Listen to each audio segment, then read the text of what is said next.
Wali Kota Solo Gibran Rakabuming Raka menegaskan bahwa sang ayah, yakni Presiden Joko Widodo, tidak akan maju sebagai calon wakil presiden 2024.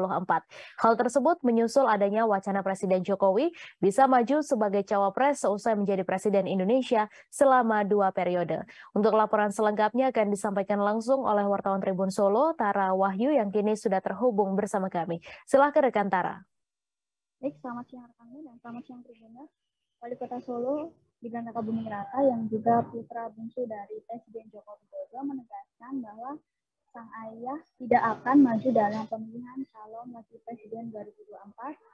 Seperti kita ketahui nih bahwa akhir-akhir ini nama Presiden Jokowi selain digaungkan menjadi 3 periode juga digaungkan menjadi calon wakil presiden 2024. Namun sang putra membantah bahwa sang ayah akan maju ke cawapres 2024.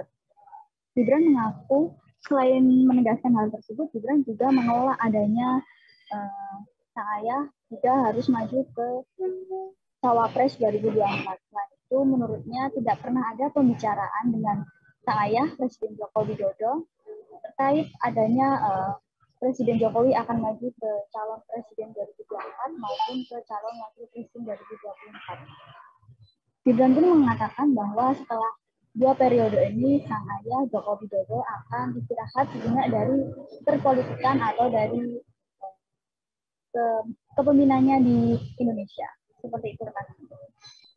Baik, terima kasih rekan Tara atas laporan Anda, dan Tribuners, wartawan kami juga telah menghimpun wawancara dengan Wali Kota Solo. Berikut tayangannya untuk Anda. Itu kan sempat menggaung lagi, enggak salah senggang. Tapi sempat ada obrolannya ini kan? Maksudnya keinginan dari Pak Jokowi sendiri melihat itu. Ya. Memang Podo karo 3 periode. Memang ingin istirahat. Iya.